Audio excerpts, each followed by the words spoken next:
Loisirs Chasse et Pêche vous est présenté par les Amants de la Nature, votre boutique de chasse et pêche à Québec. Le groupe JD de Boischâtel et la Capitale Assurance Générale.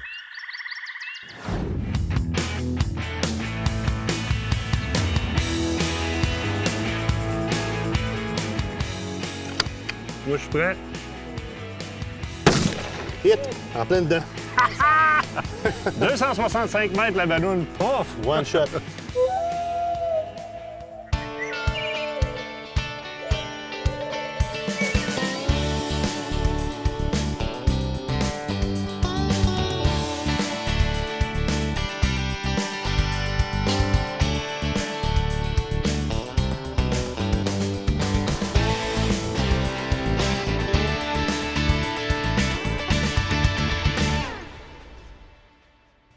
Bienvenue à votre émission Loisirs Chasse et Pêche, deuxième de la saison. On vous a préparé une belle émission. Il sera question de harnais adoré Danny Imbeau qui vient nous parler de nouvelles technologies de ce côté-là dans la compagnie éthique. On s'entretient, ou plutôt, on se colle au chaudron avec la belle Suzanne qui vient papoter avec moi cette fois-là. Ça risque d'être intéressant. Stéphane Monette aussi qui nous fait une belle présentation sur la préparation du territoire et la gestion du territoire pour la chasse à l'orignal qui arrive. On est pas mal dedans. Côté nouvelles, quelques bonnes nouvelles pour les amateurs de l'île d'Anticosti. L'auberge de Port-Meunier qui avait été emportée par les flammes dans le passé et qui était depuis un bon bout de temps en reconstruction est terminée et visitable. Donc, lors de votre séjour à Anticosti, du moins votre prochain séjour, vous pourrez la visiter et même y séjourner. Très intéressant. Je l'ai dit, le début de la chasse à l'orignal, c'est fait. Hein? L'arc et l'arbalète, plusieurs sont déjà dans le bois. La carabine arrive sous peu. Il y a une information qu'on a aujourd'hui de laquelle on ne peut pas se passer et c'est les conducteurs de chiens de sang. Pour diverses raisons, peut arriver qu'on blesse un animal et que cet animal-là aille beaucoup trop loin pour qu'on le retrouve. Il va de soi aujourd'hui de traîner les numéros de téléphone des conducteurs de chiens de sang de votre municipalité ou de votre coin au même endroit que vous traînez, votre carte de chasseur ou votre permis de chasse à l'orignal ou au chevreuil un petit peu plus tard. Très, très, très important. Sur le site de l'Association québécoise des conducteurs de chiens de sang, vous allez trouver les numéros de téléphone des principaux conducteurs de chiens de sang de votre région. Donc, c'est un devoir de le traîner. Autre chose qui parle début de chasse, surtout au niveau de la carabine, aussi à l'arc et arbalète, parle de pratique de tir qui devient très importante pour parfois éviter d'avoir besoin du conducteur de chien de sang. Hein? On va vers un nouveau boulet, on est moins habitué un peu, ça ne tire pas tout à fait au même endroit. Il peut y arriver plein de choses, malgré que la zone vitale, par exemple, de l'orignal soit très grande. On ne sait jamais. La pratique. Et une autre chose qui est très importante, sur laquelle on commence à avoir énormément de données et qui nous permet de faire d'excellents choix, c'est le choix des bonnes munitions. Non seulement concernant votre calibre et votre personnalité ou ce que vous aimez tirer, mais concernant des données comme par exemple le twist de votre canon, des choses qu'on n'est pas habitué, qu'on commence à être un peu plus habitué à utiliser pour le commun des mortels. Et ça, c'est un devoir personnel à tout un chacun de faire nos propres recherches. Il ne faut pas s'attendre à arriver dans les magasins de chasse et que tous les commis soient... Il y en a qui sont parfaitement au courant, mais que tous les commis soient parfaitement au courant d'exactement quel boulet votre canon, particulièrement à vous, va bien digérer. Là, on vous a préparé une chronique au niveau du rechargement de munitions de précision avec Mario Dutil, dans lequel Mario nous démontre très bien comment mesurer le twist de votre canon. Prenez ça en note, enregistrez-le, faites l'exercice. Il y a des tables balistiques qui existent pour voir quels sont les boulets qui vont être les plus performants, la meilleure énergie kinétique qui va être conservée jusqu'à l'atteinte du gibier pour un abattage propre et rapide. Ça devient votre devoir, dès que vous avez cette information-là, de vous en servir, de faire les bons choix, d'aller vers les bonnes munitions. Sur ce, je vous envoie à la pause. Après la pause, justement, le reportage avec Mario Dutil, rechargement de précision.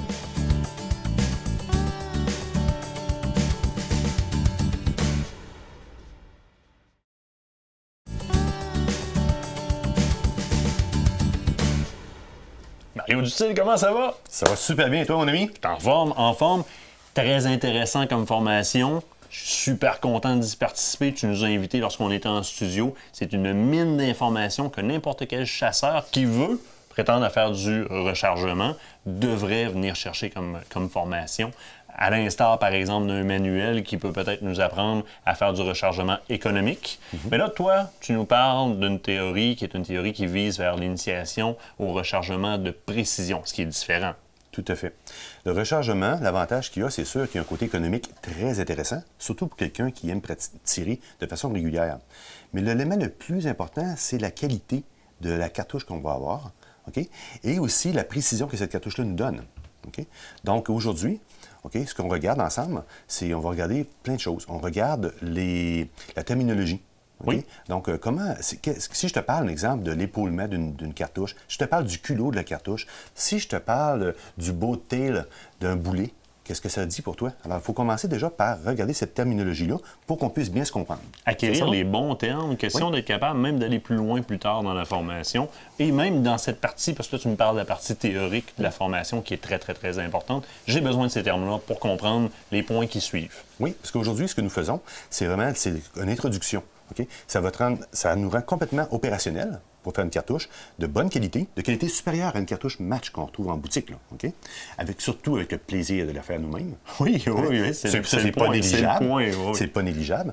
Et aussi, suite à ça, le prochain cours, si tu reviens, on pourrait aller dans vraiment plus avancé, avec des calculs de stabilité gyroscopique, beaucoup de mathématiques dedans. Et ça, c'est vraiment, vraiment intéressant. J'ai besoin de la théorie d'aujourd'hui pour pouvoir accéder à ça par la suite. Donc, Tout au à fait. départ, terminologie, on fait le tour de la terminologie. Oui. Ensuite, nous allons regarder l'anatomie d'une cartouche. Comment c'est fait une cartouche d'un bout à l'autre, à partir de son culot jusqu'au bout du boulet. On va regarder aussi l'anatomie d'une carabine, l'intérieur d'une carabine. Tout le monde parle de la chambre de la carabine. C'est où la chambre de la carabine? Ça termine où? Ça commence où, cette affaire-là? Des fois, les gens parlent de la longueur du canon. Oui. Comment fait-on pour mesurer la longueur du canon? On va le regarder, OK? On ferme le verrou, on le verrouille, sans appuyer sa détente parce que le percuteur va être sorti. Et on va enfoncer une tige de bois, comme ça, qui va coter jusque sur la surface du verrou. Et on prend un crayon, comme celui-ci, on fait une petite marque, comme ça. Et maintenant, nous n'avons qu'à mesurer cette partie. Puis, dans le cas présent, c'est un canon de 20 pouces. Alors, le canon, ça inclut la chambre et tout le restant du canon complet.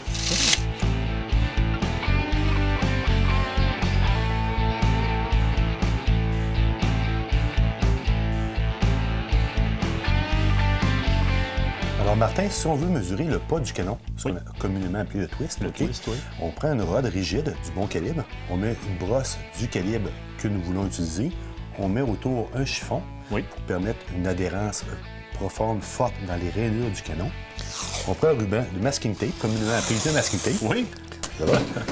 On va le coller sur la baguette afin de pouvoir prendre des notes. Donc, on le pénètre par la bouche du canon, ce qu'on ne fait pas normalement lors d'une procédure de nettoyage. Ça va? Je vais pénétrer un peu à l'intérieur. Et de ce côté, je vais mettre un petit ruban qui va m'indiquer le dessus, on pourrait dire midi. OK. Tu vois? Donc, à partir de ce point, je vais faire une marque ici. Il indique l'entrée dans le canon. L'entrée du canon. Très important. Tout à fait. Ça va être mon témoin exact. mesuré. Et là, je vais pousser et ma rod va tourner, elle va suivre le rattling du canon. Et voilà, je suis à midi. Là, je remarque que tu as fait un tour, tu as fait une rotation complète. Oui, parce qu'un twist, par exemple, de 1,12, ça indique que la balle fait un tour sur elle-même de 360 degrés dans une période de 12 pouces dans le canon. OK. Donc, ce que je fais, je refais une autre marque ici. Et là, ce qu'il va me rester à faire, simplement, c'est de mesurer la distance entre les deux marques. Donc, ça me donne le twist de mon canon en faisant ça. Et on a une marque juste ici. On va juste un petit peu plus ici. Et voilà. C'est très exactement 12. Donc, c'est 1,12. Et voilà. Bravo. T'as perdu un spécialiste du mesurage du pas d'un Mes canon. lunettes sont bonnes, c'était écrit 12. C'est 12 pile. Génial. Donc là, j'ai le twist de mon canon. Je vais pouvoir passer au calcul de ma stabilité gyroscopique. Tout à fait. Et mon choix de boulet adéquat. Exact.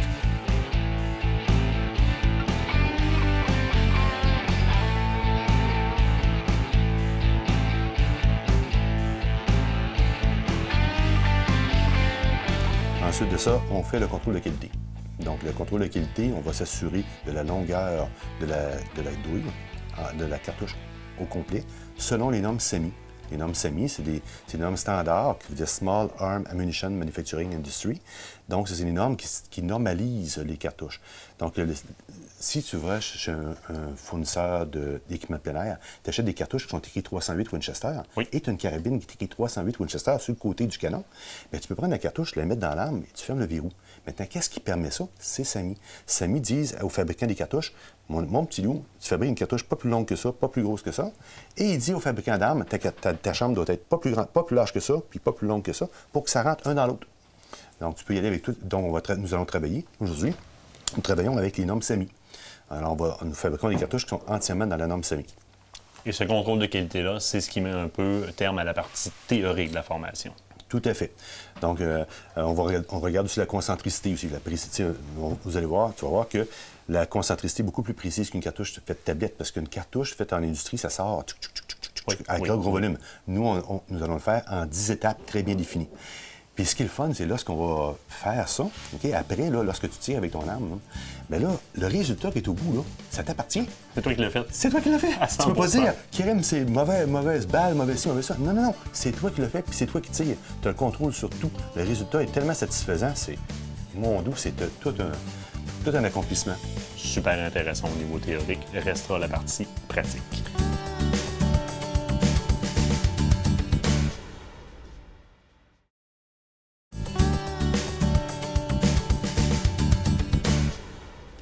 Mario, une fois la théorie faite dans le cours, on passe à la partie technique qui est très importante. Qu'est-ce qu'on voit dans la partie technique? OK, bien pour la fabrication des cartouches, premièrement, il faut déjà savoir qu'on doit avoir fait déjà des lots de cartouches identifiés.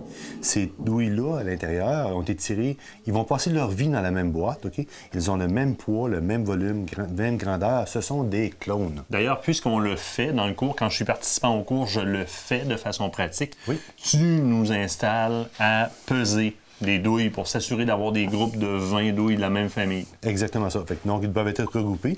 Ensuite, on les met dans une boîte. Oui. On met un collant sur la boîte. Et ce collant-là, c'est l'historique des douilles. Donc, on inscrit sur ce collant tout ce qu'on a fait comme chargement.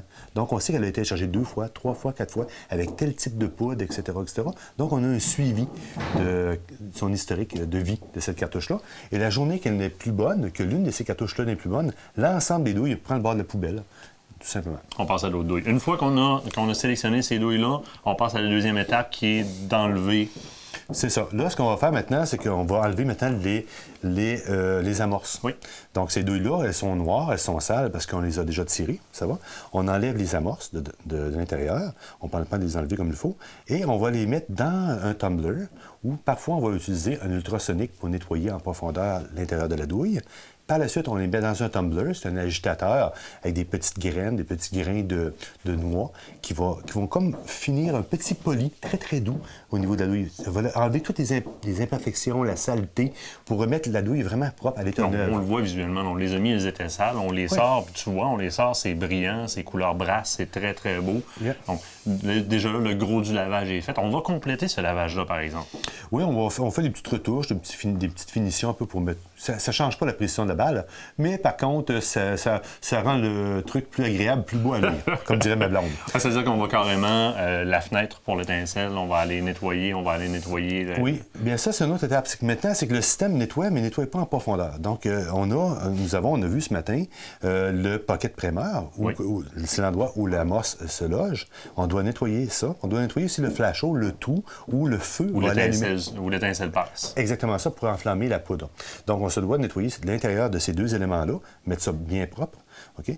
Puis, suite à ça, un coup, ces deux éléments-là vont être propres. Il nous reste une autre étape, celle de reformer la douille. Oui. Parce qu'on a discuté précédemment, aussi lors de la dernière émission, que la douille a pris la forme de la chambre. Okay? Elle a pris une expansion, parce que, rappelons-le, une carabine 308 a une pression d'environ 50 000 livres au pouce carré. C'est énorme. Oui, les pneus de ta voiture ont 30 livres de pression. Là, on parle de 50 000 livres. Donc, la douille prend une expansion très grande. Elle prend exactement la forme de ta chambre. Et puis là maintenant, le boulet ne tient plus à l'intérieur de la douille, dans le cou, dans le neck de la douille. Toi, tu veux ramener la douille dans les normes qu'on a parlé aussi au niveau théorique, les normes SAMI. Exactement ça. Donc, on va tout refermer la douille pour qu'elle reprenne sa grandeur, son format d'origine. OK? Et un coup que ça, maintenant, c'est fait, on va faire un supplément qui n'est pas utilisé fréquemment. On va passer un expander à l'intérieur du neck. Pourquoi? Donc, le collet de la balle, là où le projectile va tenir dans la douille, on va venir tout simplement redonner la forme correcte pour qu'il entre comme il faut. Parce que lorsqu'on aura formé ce collet-là, on l'aura formé de l'extérieur vers l'intérieur. Si la paroi du collet n'est pas de la même épaisseur, la tension, le diamètre intérieur ne sera pas le même, donc la tension du nec sur le boulet ne sera pas constant, et ça affecte la vitesse de la balle, la précision de ses vitesses. Donc, en passant un expander à l'intérieur de la douille, on remet tout l'intérieur de chaque douille absolument au même diamètre. Lorsqu'on va mettre les boulets, ça va descendre avec grande facilité et les vitesses vont être constantes, ce qui nous assure un tir précis à longue distance. Et ça, on pourra en discuter. Il y aurait beaucoup de discussions qui pourraient se faire. Tu l'as testé. On va vraiment chercher de la vitesse en prenant le temps de faire cette étape-là. Tout à fait. En uniformisant la pression qui est exercée sur le projectile par le pourtour du collet. Tout à fait. Tu vas chercher de la vitesse. Oui, tu vas chercher de la vitesse et surtout tu réduis ce qu'on appelle le spread. Donc, il n'y a pas une grande variation de vitesse en faisant ça. Et ça, c'est comme je viens de dire précédemment, ça a une grande incidence, surtout sur le tir à longue distance. Si vous êtes un chasseur qui rêvait de tirer des caribous à 800 mètres ou 900 mètres, okay, vous devez avoir une tension très, très stable au niveau du collet sur votre boulet. C'est capital. Dans les prochaines étapes, évidemment, il faut remettre de la poudre dans notre douille, mais il y a un trou en dessous de ça. Il faudrait remettre un amorce. J'ai essayé tantôt, ça coule partout. Bonne observation, mon cher Watson. Très belle invention, ce bouchon-là. Vraiment, vraiment. Donc, nous allons obstruer ce trou-là avec un amorce. Oui. Communément appelé le primeur. Oui. Donc, on va utiliser un outil qui s'appelle un primer tools. Le distributeur d'amorces. Tout à fait. Il y a un petit disque sur lequel on dépose à l'intérieur des amorces. Oui. Okay? Et aussi, et sur le dessus de l'outil, on a une petite fente pour installer la cartouche, la douille vide. Et en appuyant sur la poignée, on va enfoncer un amorce à l'intérieur de la douille. À une profondeur précise. Elle est un peu plus basse, un peu plus profonde que l'amorce pour ne pas qu'elle soit à côté sur le verrou lorsqu'on fait des manœuvres. Ça va? Oui. Environ 4 millièmes de pouce. Une fois que le drain est bouché, on peut y ajouter de la poudre. Quelle bonne idée! Quelle bonne idée! Donc nous allons prendre un appareil qui s'appelle un distributeur de poudre, oui, qui va nous donner une quantité de poudre, mais de façon volumétrique, par volume. C'est pas tout à fait assez précis pour le rechargement de précision. Donc, on va quand même prendre le distributeur volumétrique, on va remplir notre petit entonnoir, oui, okay, on peut dire le petit appareil. La petite coupelle. La petite coupelle, c'est ça exactement. Et ensuite, suite à ça, nous allons la déposer sur une balance et on va mesurer. On va rajouter les petits grains de poudre qui manquent pour aller chercher exactement la valeur exacte qu'on veut avoir. Tu y vas grain par grain. Oui, c'est vraiment grain dans le sens graine de graine, par petite graine. Oui. Okay? Donc, c'est vraiment très, très minutieux.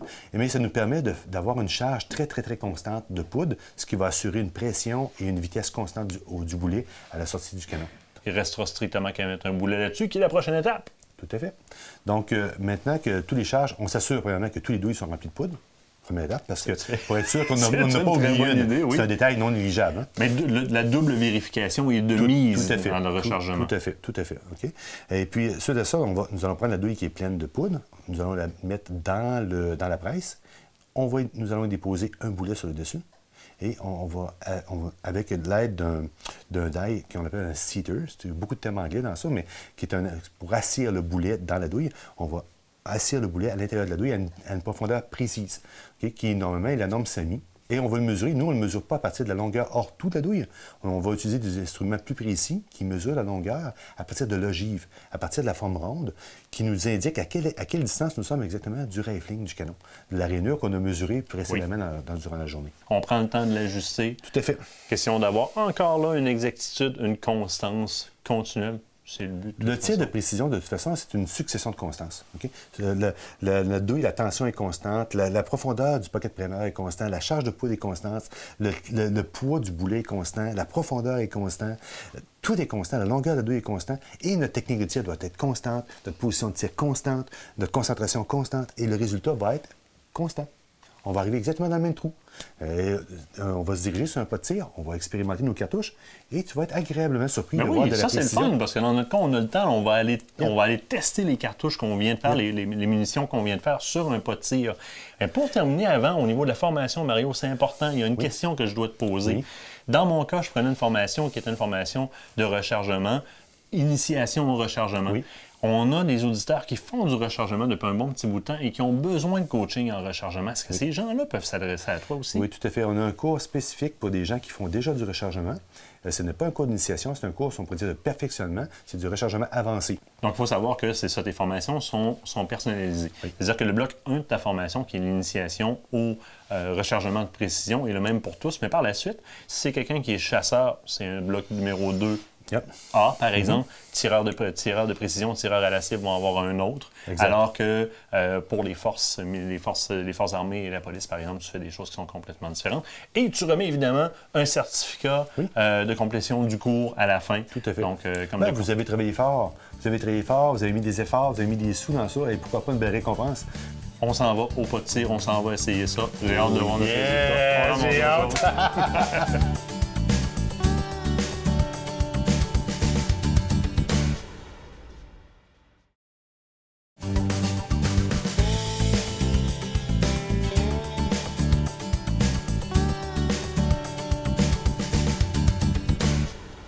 Hey Mario, t'es pas mal tout installé? Hey, yes sir, on est prêts nous autres. On met à profit les balles qu'on a conçues ensemble tantôt. On va les essayer. Oui. Tu nous as installé des cibles? Oui, j'ai installé pour les tests, j'ai installé un cible à 50 mètres. OK? Les gens vont me dire 50 mètres, c'est pas long, c'est 60 verges, mais c'est suffisamment une bonne distance pour voir la précision de la balle, savoir si les balles rentrent dans le même trou. Tire-moi 5 balles à 50 mètres dans le même trou, puis là, tu vas m'impressionner. OK? Et puis, suite à ça, on va tirer des balles, des ballons qu'on a installés à 150 mètres, puis un autre à 265 mètres, parce que c'est le chantier que nous avons actuellement, qui ne nous permet pas d'aller plus loin que ça. Mais si on réussit déjà à grouper très serré dans 50 mètres, je peux t'assurer qu'on va faire mouche du premier coup dans les petites ballons à ces distances-là. Écoute, je te promets rien pour le trou dans le trou. Je suis pas un tireur de aussi grande expérience que vous autres, les gars. Chose sûre, on regarde dans un premier temps Mario qui va valider l'efficacité de nos balles qu'on a conçues. C'est le grand test. Après ça, moi, j'essaye ça, c'est sûr et certain. On va avoir du fun, mon chum. Check bien ça, aller. Yes. Check bien ça, aller. Yeah.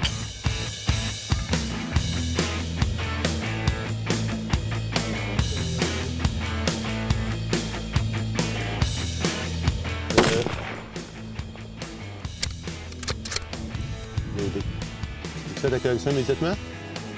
4 kick down. Spotter ready.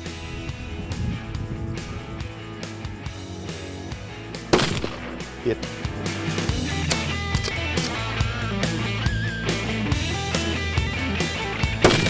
Hit, good.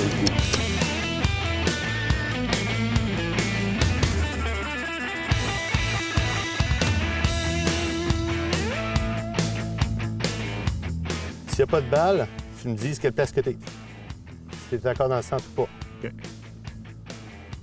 Vous êtes prêts, vous autres? Yeah.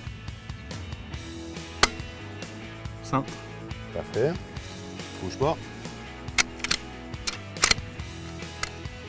On va essayer encore. Moi, je suis prêt. T'es plus doucement. Quand t'es prêt, t'es plus doucement. Tu me diras si t'es encore dans le centre de ton réticule après.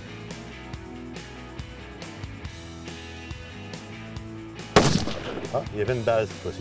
Oui. Une petite affaire au-dessus de la cible, mais. Pas grave. Allez-y. C'est un hit? C'est un hit, parfait.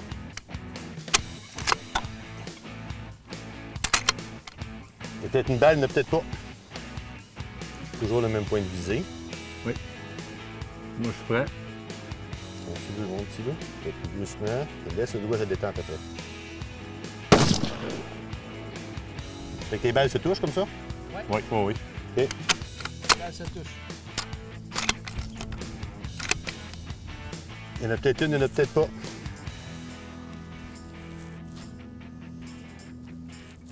Quand tu veux, mon petit loup.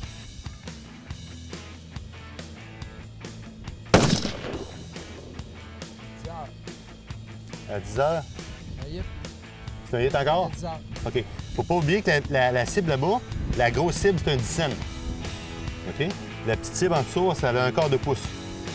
C'est la grosseur du boulet quasiment. OK.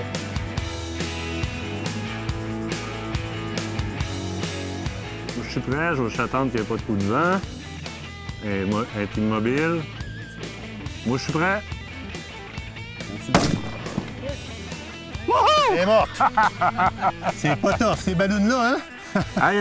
C'est pas tough, ben, C'est pas des ballons en Kevlar. Ballon buster, hein? Je vais L'autre ballon a pété aussi. Un caillou qui a dû revoler quelque chose. En fait, une ballonne avec l'éclat, l'autre. La 8 avec la 4 au coin.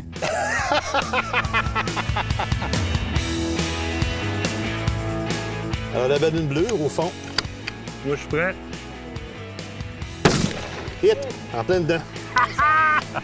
265 mètres la ballonne. Pof! One shot.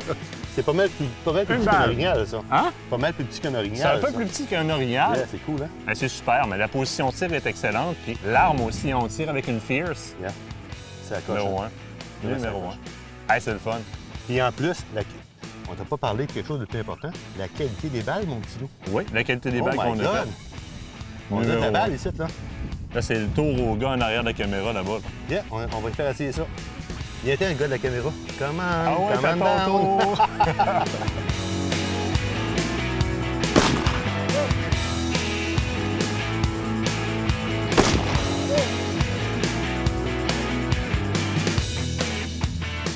C'est un hit. Mario, nos munitions ont passé le test, ça marche en tabarouette. C'est fun, hein? Ah, je suis vraiment content. Yeah. Avec du coaching en même temps, parce que c'est aussi d'autres formations que tu donnes, le coaching au niveau du tir de précision. Mais là, si on se concentre aujourd'hui au rechargement de précision comme on l'a fait, ça en vaut la peine. Constance au niveau des tirs. Le grouping, on tire dans des dizaines. Bon, c'est pas parfaitement dans le milieu, on aurait pu prendre le temps d'ajuster la crosse pour nous autres. Oui. Par contre, on le voit, toutes les balles se touchent. Exact. Toutes les balles se touchent. Chaîne dans le même trou, ça se touche toutes et c'est très bien groupé. Donc, les munitions passent le test numéro 1. Formation à conseiller pour n'importe quel chasseur ou tireur à la cible. On te lâche un coup de fil, tu as des dates. Oui, ça apparaît sur le site Internet de Sniper Québec. Donc, tu as les cours de rechargement, les cours de tir.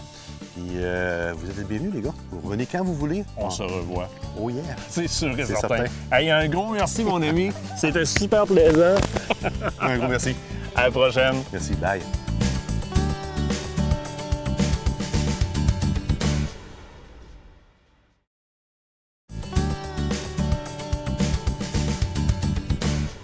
Danny Hébot, comment ça Martin, va? ça va très bien, et toi? Ça va bien, mais on t'a manqué la semaine passée à l'émission. Ben oui, malheureusement, je ne pouvais pas être là. J'étais sur la route à rencontrer des clients pour les bookings 2016. Alors, je vous ai manqué, mais je vous ai quand même pris à la télé. Écoute, Éthique fait son bonhomme de chemin, hein, ça devient populaire, donc tu as à te Absolument. déplacer sur des territoires pour aller préparer les commandes si on veut que nos utilisateurs aient les produits en temps, en date pour les bonnes espèces Exactement. dans les magasins. Exactement. Là, cet été, on t'a comme perdu de vue un petit bout de temps, puis j'ai entendu dire que tu étais dans ton petit laboratoire, ça c'est ton petit lac où est-ce que tu vas faire tes tests. Donc, Oui. tu étais en développement de produits, toi, là. Tout à fait. On a testé différents produits cette année et puis on va avoir l'occasion, au courant des émissions, de vous présenter ceux qui ont bien fonctionné, ceux qui n'ont pas fonctionné puis qu'on ne mettra pas en marché. Quand même, il faut informer C'est le fun. les gens. J'aime ça, par exemple, Il ce faut côté-là. avoir cette Oui. humilité-là de Oui. dire, ben, on a fait des essais puis ça n'a pas fonctionné. Alors, tout au courant de l'année, on va pouvoir vous en présenter. Ce soir, par contre, j'aimerais te présenter les harnais adorés. On n'a pas réinventé les harnais adorés, mais on aurait pas réinventé l'action, je dirais, de l'hameçon. L'action de l'hameçon. Tu te rappelles l'an passé, on a mis en marché les bobites avec l'hameçon Spindrift. Oui, l'hameçon qui tourne, l'hameçon qui a un C'est axe. ça, qui était fabriqué, puis qui est fabriqué par VMC, le manufacturier VMC. Oui. Donc, cet hameçon-là est breveté et on a l'autorisation de pouvoir l'utiliser dans nos montages. Mais l'an passé, avec la bobite, c'était un franc succès. je Donc, ça dirais. l'a été. Il y a plusieurs utilisateurs qui les ont achetés. Tu as eu du Écoute, feedback dessus? Oui, on a eu de très bons feedbacks sur l'action de ce leurre-là. Et fort de cela, on a dit, bon, ben, pourquoi on ne le ferait pas avec les harnais adorés? Ah oui, regardons ça, toi. Oui. Là, on le voit bien dégagé, là, quand même, tout à l'hameçon. Si tu me permets que je vais le montrer correctement. Là. Donc, une belle action. Donc, il y a une rotation qui se fait parce qu'il y a quand même un roulement à billes, un ball bearing. Mais voilà. si on remarque, il y a facilement là, un huitième de pouce de jeu de gauche à droite aussi. Ce qui fait que la possibilité de déplacement du leurre ou de l'appât attaché après ton... Il est grand, là, le mouvement, il est ample. La particularité de cet hameçon-là, c'est effectivement c'est le roulement à billes qui permet au verre ou encore au leurre de plastique de pouvoir tourner librement et facilement. On peut le comparer à ce qu'on appelle un hameçon slow depth, mais le slow depth est plus difficile, je dirais, au niveau de la rotation. Alors que lui, c'est naturel. Vous mettez un verre complet dessus et il va virer naturellement. Ça donne une action vraiment différente, une attraction vraiment différente. Et ce qu'on a fait, on a dit, bon, ben, On va faire un test cette année. On a pris 8 modèles de nos harnais adorés. Justement, là, Et je on tombe les sur a le Fire montés. Tiger, Ouais. là. On les a montés avec cet hameçon-là. Et je te dirais qu'à date, les clients que j'ai rencontrés, la réaction est très, très bonne. Je te dirais qu'on les a aussi essayés. Et Oui. on les a fait essayer par des pêcheurs de doré. J'ai juste te promener sur ma main, là, puis je veux dire, ça suit un chemin, ça suit énormément les Présentement, dépressions. Là. tout à fait. Présentement, c'est une très bonne, c'est la bonne saison pour le doré. Ah oui, on est dedans. Là, On là, est dedans, là. Fait que pour les captures, les grosses captures, c'est le bon temps. C'est là, Et ils sont en test présentement sur le fleuve avec différents pêcheurs. Et à date, les résultats qu'on a sont très satisfaisants. Je peux dire qu'ils sont aussi au lac Saint-Jean. Sur le lac Saint-Jean, présentement, les gens sont en train de les Wannaniche. essayer.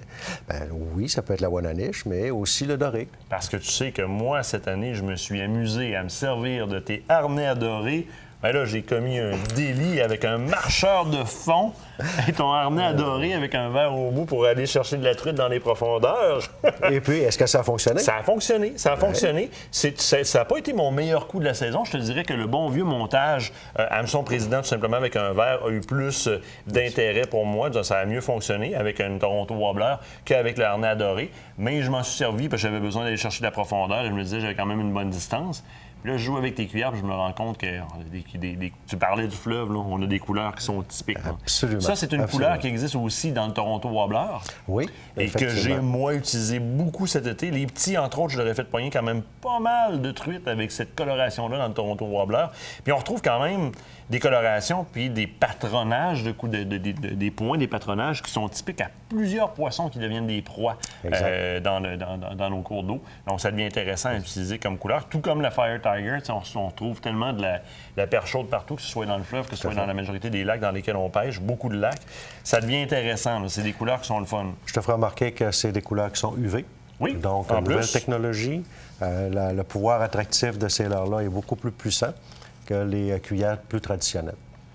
Beaucoup plus, on peut aller en profondeur et c'est le cas dans le cas de harnais adoré. On veut avoir le côté attractif de la lumière en profondeur parce que, par définition, un harnais adoré, il va se faire accoter au fond de l'eau. à Donc, fait. je veux quelque chose qui va aller capter énormément de lumière ou encore, puis là, tu me corriges si je me trompe, moi, longtemps, mon coffre à pêche a été, si tu veux, habité par des colorations franches comme celle-ci. Et je te dirais que le orange fluorescent et le chartreuse comme ça ont fait partie de mes connaissances de la pêche pendant, je te dirais qu'à aller jusqu'à tout récemment, là, il y a peut-être une dizaine d'années, là, et c'est encore en vogue et ça fonctionne encore beaucoup parce que c'est très visible. Je te dirais, Martin, là, ce sont les 2 meilleurs vendeurs. Ces 2 couleurs-là sont encore aujourd'hui les 2 meilleurs vendeurs. Donc, Tu vois? T'es pas trompé. Ben, ça m'est arrivé cet été même de donner des wobblers éthiques à des cette gars qui couleur-là. pêchaient sur le bout des quais. Parce que, avec quoi tu pognes avec ça? Ah, j'en ai pas. Ici, m'a t'en donné quelques-unes. Ça arrive des fois que j'en ai quelques-unes de trop, mais faut pas le dire trop fort. Danny Hébot, je te remercie. Merci beaucoup, Regarde Martin. avec moi, on va regarder ça un petit peu plus proche. Je vais Oui, voir aussi tout à les fait. autres colorations que tu as. Nous, on s'en va à la pause. Au retour de la pause, on parle d'évaluer son territoire avec Stéphane Monette pour la chasse, évidemment, à l'orignal.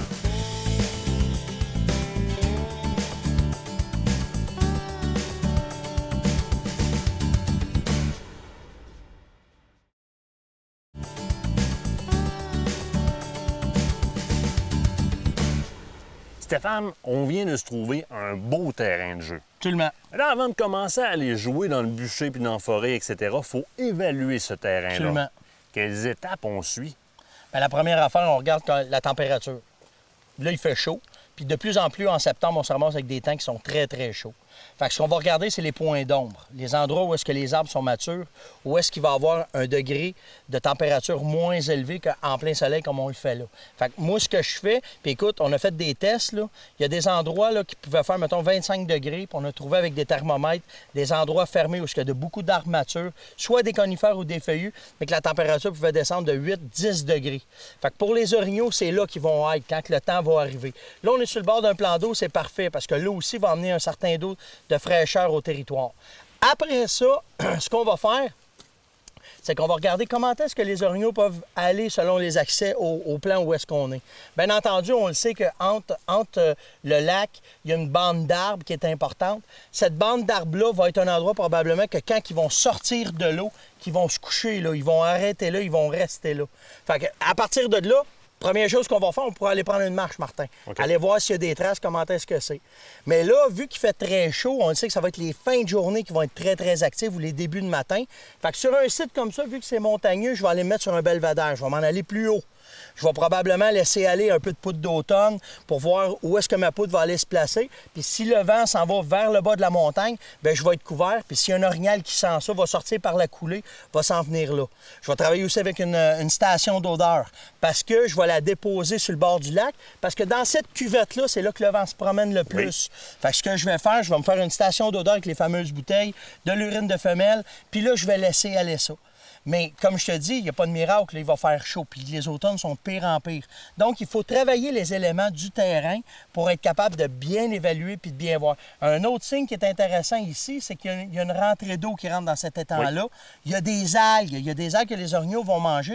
La nourriture. Puis même s'il fait chaud, les algues vont continuer à rester. La photopériode, elle va avancer, mais ces algues-là peuvent rester. S'il fait chaud, ils vont venir à l'eau. Donc, ils vont aller manger aussi ces algues-là. Puis le chasseur, dans ce temps-là, moi, je te dirais, si tu as un call à faire, ça va être le matin, des premières heures du matin. Call plaintif de femelle, juste pour voir un peu le doux, voir qu'est-ce qui va arriver. Là, tu sais, un... Juste pour voir. On va écouter et on va voir qu'est-ce qui va arriver. Tu veux le localiser. Juste le localiser, voir s'il va répondre. Puis là, je vais m'ajuster. Mais j'ai vu dans des grosses températures comme ça, un boc qui est agressif. Il faut comprendre qu'ils ont une période très courte pour s'accoupler. Puis même s'il fait chaud, puis qu'il entend une femelle qui peut être... Là, il va embarquer. Puis là, on va pouvoir le provoquer, puis embarquer dessus, puis commencer à chasser avec. Je reviens un petit peu en arrière. Oui. Un point important que je veux que tu me spécifies, que je veux que tu me détailles. Je présume que tu te fies sur les mêmes analyses de territoire pour ton emplacement de ta station d'odeur sur le long du lac. Absolument. Tu y vas avec un point d'accès. De quelle façon je choisis cet emplacement-là, Bien, Stéphane? c'est le vent, Martin, qui va me le dire. Parce que si le vent pousse, on prend par exemple que le vent pousse en s'en allant vers le fond de l'étang ici, oui. Bien, je vais mettre ma station d'odeur au bord, je vais la laisser travailler tout le long de l'étang, puis je vais juste me mettre un petit peu à côté pour pas que mon odeur soit en aille par là aussi. Donc, je vais m'en aller sur un belvédère, soit plus là, ou je vais me cacher plus au bord du lac pour pas que mon odeur entre en interférence avec ma station. Puis là, je vais la laisser aller, simplement. Puis écoute, le soir, c'est des places, souvent, si on n'a pas eu le temps d'aménager rien, je finis ma chasse, il ne s'est rien passé, j'enlève tout. J'enlève ma station d'odeur, tout, je m'en vais. Puis je vais me souvenir que j'ai déjà chassé là. Je vais revenir voir une journée ou deux après s'il y a des traces. Puis s'il y a des traces fraîches, là, je vais continuer à concentrer ma chasse dans ce coin-là pour pouvoir voir là, si je vais avoir du succès. J'aurais du papier et un crayon. Je veux simplifier tout ça, le rendre efficace dans l'esprit de n'importe quel chasseur. J'ai un plan d'accès, c'est-à-dire un plan sur lequel je vais chasser. Je vais me positionner, moi, dans un endroit où est-ce que je peux avoir une belle visibilité. Exactement. Et une accessibilité de tir sur des points de tir ou des points de chute précis. Exact. Alors, ce que je vais faire, c'est que ça, c'est mon rond. Ça, c'est mes points de tir. Je vais aller positionner mes stations d'odeur de façon à ce que le vent balaye l'odeur et le transporte sur mon territoire. Mais si ça s'en va comme ça, nous autres, on va se placer là. C'est ça. Pour que notre odeur soit envoyée, mais qu'elle ne contamine pas où est-ce qu'on veut que notre odeur d'orignal ou de peu importe l'heure qu'on va utiliser, va être à bon endroit pour être certain de ne pas se faire sentir. Parce que là, on travaille les sens du nez de l'orignal qui est très développé, puis on ne veut pas l'alerter par une odeur de prédateur. Ils savent que les humains peuvent être un prédateur. Donc, à partir de là, c'est là qu'on va faire bien attention. La station d'odeur, quand il fait chaud comme ça, elle va s'assécher plus rapidement. Donc, on va aller... Normalement, on dit 24 heures, on est bon, mais quand il fait chaud comme ça, moi, je te dirais, aux 12 heures, on va réactiver parce qu'à cause de l'évaporation, de la chaleur, bien là, le produit ne peut pas rester longtemps à l'humidité. Différence de température, les zones fraîches. Tu m'en as parlé un peu. On peut avoir souvent des dépressions, des creux dans le terrain. Ou est-ce qu'on va chercher des structures rocheuses, par exemple? Oui. C'est froid, c'est humide, c'est intéressant. Est-ce que je vais jouer là-dedans? Bien, c'est les orignaux qui vont te le dire. Parce qu'une fois que tu as trouvé ça, c'est les signes que tu vas trouver à ces endroits-là. Comme je te dis, les tests qu'on a faits, on a trouvé des endroits tellement d'orignal qui se ramassaient dans ces places-là, à cause que c'était frais puis que la température à l'extérieur de ça était chaude. Ils couchaient là, ils mangeaient là, ils restaient là, puis la nuit, ils pouvaient voyager. Donc, c'est l'orignal qui va te le dire. À partir de là, le seul moyen que tu as, c'est de la prospection, c'est tout. Faut aller le trouver. Génial. Steph, on arrête ça là. Nous autres, il faut aller rafraîchir nos stations d'odeur. Oui, on va aller faire le tour, on va aller voir ça tout de suite.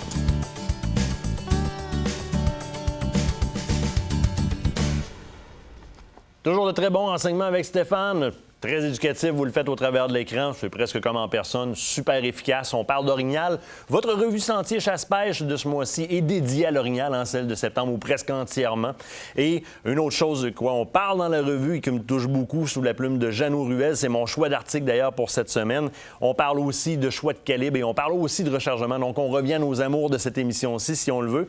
Dans un premier temps, Jeannot nous parle du calibre 270 WSM ou le 270 Winchester Short Magnum, en faisant un bref descriptif, un peu l'historique de ce calibre-là et les différents boulets qui sont disponibles dans l'industrie en calibre qui tend à prendre beaucoup en popularité. Donc, pour faciliter l'accès à ceux qui peut-être n'y ont pas encore touché, très bon petit descriptif. Dans un deuxième temps, Jeannot se pose la question sur la supériorité d'une cartouche rechargée par rapport aux cartouches de l'industrie. Alors, de très bonnes questions qui sont posées. On trouve là-dedans vraiment l'avis de Jeannot Ruel, donc c'est de l'or en barre. Je vous laisse le lire. Ces conseils vous ont été offerts par le magazine Sentier Chasse-Pêche, la référence chasse-pêche au Québec.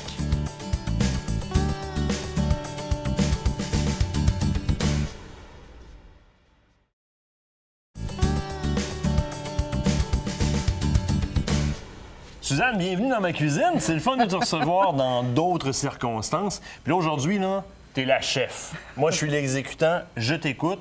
J'ai entendu parler d'un steak poêlé, je dirais à la Suzanne, au coulis de bleuet et... champignons portobello. Oui, madame. Ce qui devrait être très bon. Alors, tu m'as parlé de chevreuil. J'ai apporté des pièces qui me restaient à la maison. Ça tombe quand même bien. Hein? Intérieur de ronde, que j'ai tranché sur le long. J'avais une grosse pièce, donc on a quand même 2 bons formats. Oui. Et du contrefilet. Donc, j'ai coupé. Excellent. J'ai coupé des beaux petits morceaux de contrefilet. Donc, on va pouvoir exploiter les deux. Alors, moi, j'ai fait la coupe de la viande. Ça m'a permis en même temps de tester mon nouvel ami. Ah, c'est super comme couteau, ça.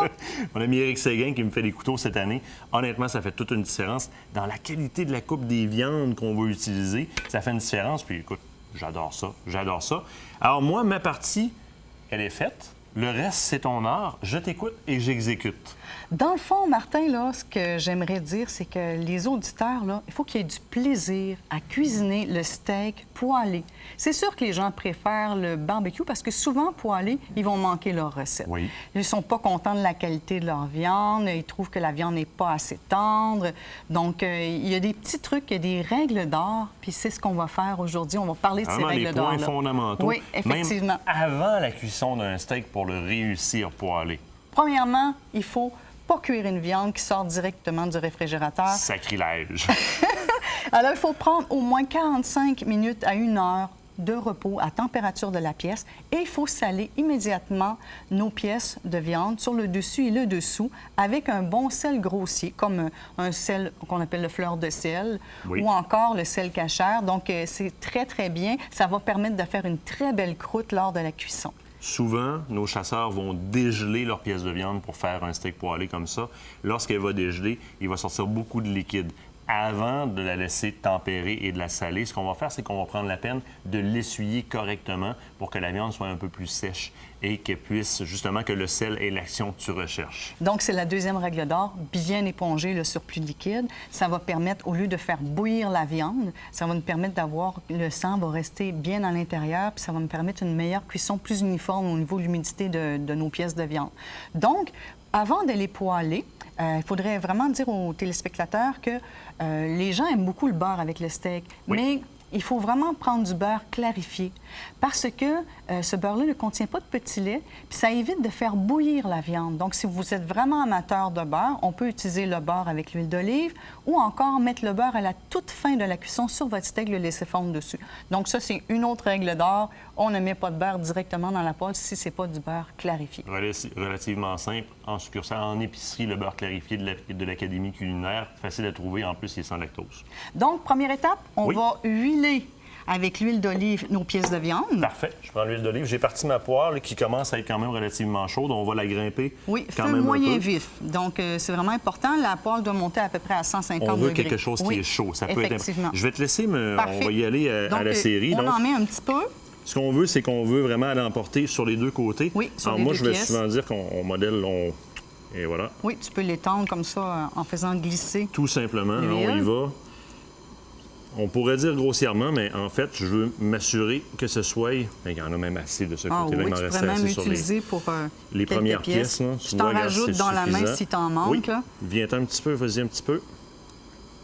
Donc, je veux qu'il y en ait partout dessus, sur les côtés aussi, parce que ça va quand même transporter la chaleur. Effectivement. Donc, je veux m'assurer que ce soit relativement uniforme. Et surtout sur des petites pièces comme ça, qui, si je ne respecte pas les temps de cuisson, pourraient être problématiques. On pourrait les brûler quand même assez facilement. Donc, je veux être capable, dans un temps de cuisson qui est relativement court et me permettre de le faire reposer par la suite, avoir une cuisson qui est uniforme et efficace. Donc, huile d'olive ou l'huile de pépin de raisin. Donc, c'est vraiment des huiles qui sont très bonnes, là, puis qui donnent un bon goût, une bonne saveur à la viande. Donc, l'huile d'olive, c'est vraiment... c'est ma préférée. Là. Pour la recette, c'est celle qu'on utilise ce soir. Un peu. Et là, la prochaine étape, ça va être de poêler. On va, par contre, préparer notre poêlonne avant. Donc, évidemment, il n'ira pas accru comme ça. Si tu me permets, je m'essuie les mains rapidement. Oui. J'ai un petit peu... Alors, j'ai préparé du beurre clarifié. Oui. Donc, il n'y a plus de petits laits à l'intérieur, ce qui va éviter de faire bouillir la viande. Donc, on en met une bonne cuillère à soupe dans la poêle. Ici. Je vais y aller. Je vais me redonner ça ici. Donc, une bonne cuillère à soupe, je vais juste réchauffer ma cuillère. Comme ça coule facilement. On va mettre l'huile tout de suite pour éviter, justement, de faire brunir le beurre. Donc, une bonne cuillère à soupe aussi. On va s'entendre faire brûler le beurre, donc qui devienne très, très, très brun, qui brûle littéralement. On le veut pas. Donc, ça grisille, c'est vraiment ce qu'on a besoin. On veut vraiment que la poêle soit assez chaude. Là, on peut tout de suite mettre les pièces de viande. Et l'important, la troisième règle d'or, Martin, c'est vraiment, on ne bouge pas nos pièces de viande. On les laisse à plat dans la poêle. Excuse-moi. Alors, il ne faut vraiment pas les déplacer pour permettre à la viande de faire ce qu'on appelle la réaction de Maillard. Et même venir là, les coller dans le fond de la poêle en exerçant une petite pression. Donc, ça va permettre de faire une belle croûte, de concentrer les sucres de la viande. Donc, c'est vraiment ce qu'on recherche. Alors, on garde vraiment nos pièces à plat, on ne les dépasse pas. Puis, je sais que toi, tu as un petit truc pour savoir combien de temps on doit laisser la viande d'un côté avant de la retourner. Grande règle générale, on va y aller à environ 1 cm, 1 minute par centimètre par côté. C'est sûr que je vais y aller plus poliment, si on peut le dire comme ça, lorsque j'y vais avec des pièces soit de filet mignon ou encore de contre-filet, parce que ce sont des pièces qui sont délicates. Et tu vois, je me fie quand même à la coloration. Excuse-moi, je l'ai posé ici. Regarde comment ça se transporte rapidement. Ah, c'est génial. On n'aura même pas fait notre minute parce que ma poêlonne était vraiment très chaude. On le voit par en train de faire des signaux de fumée, là. Pendant que tu te prépares à retourner les pièces de viande, moi, je vais approcher l'assiette parce qu'on va aller les faire reposer par la suite dans l'assiette couvert d'un papier d'alu. Oui. C'est sûr que ça continue quand même à faire la cuisson. Donc, ça prolonge un petit peu la cuisson. Mais par contre, ça va permettre ce temps-là de repos de nous faire préparer la sauce, puis aussi que les sucres, le sang se redistribue tout bien au niveau des fibres de la viande.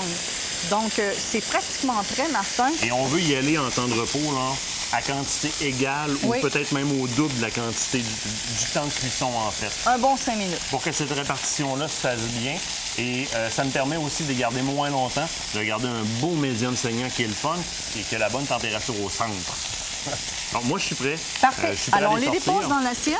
On va le recouvrir de papier d'aluminium. Je vais approcher l'assiette parce que la poêlonne, elle est très chaude.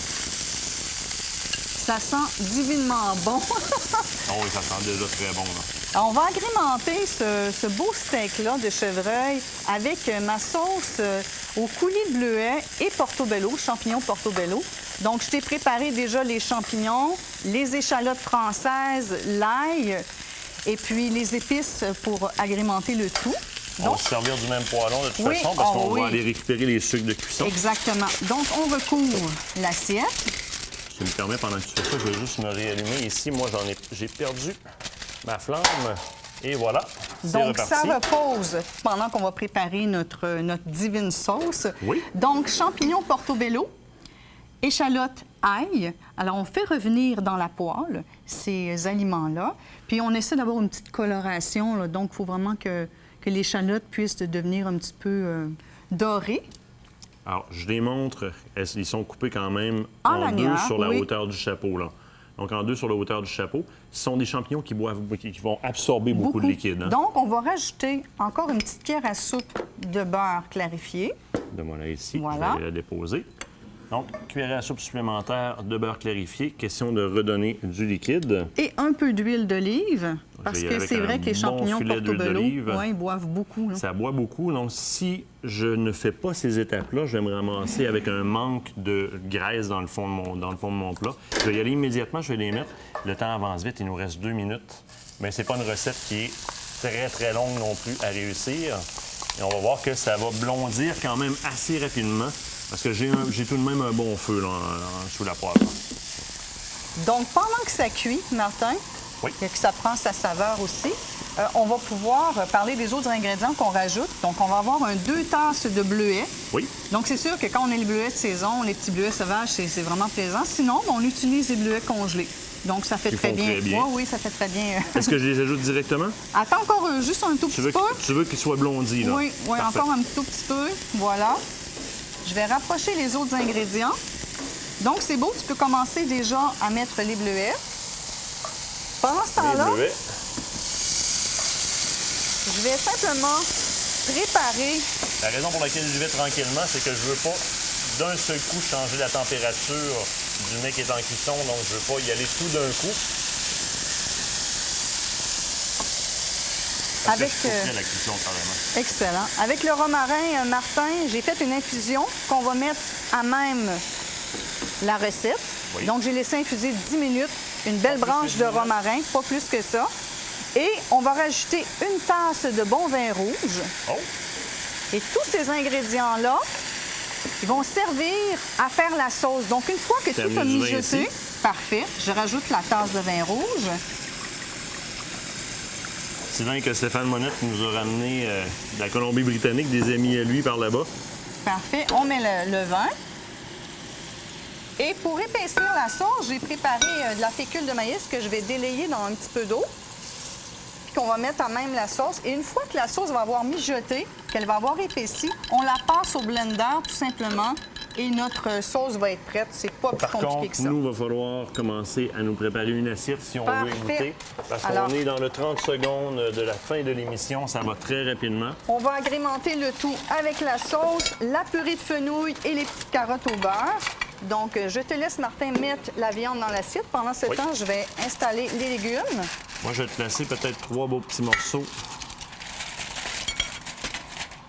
Ici, de notre côté, on a terminé l'émission, donc on va se revoir la semaine prochaine. Je te laisse nous préparer ça, question qu'on puisse y goûter. La semaine prochaine, soyez des nôtres alors qu'on part à la pêche au Mesquinongé. Avec qui, Jim de Rock Fishing?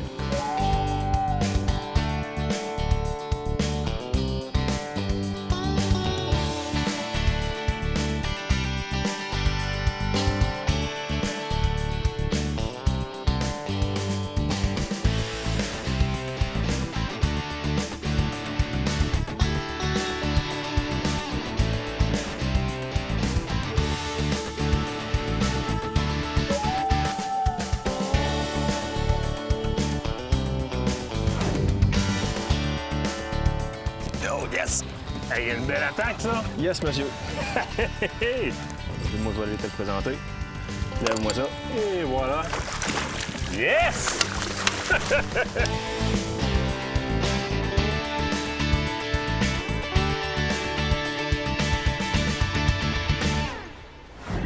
Loisirs chasse et pêche vous a été présenté par Les Amants de la Nature, votre boutique de chasse et pêche à Québec, le groupe JD de Bois-Châtel et la Capitale Assurance Générale.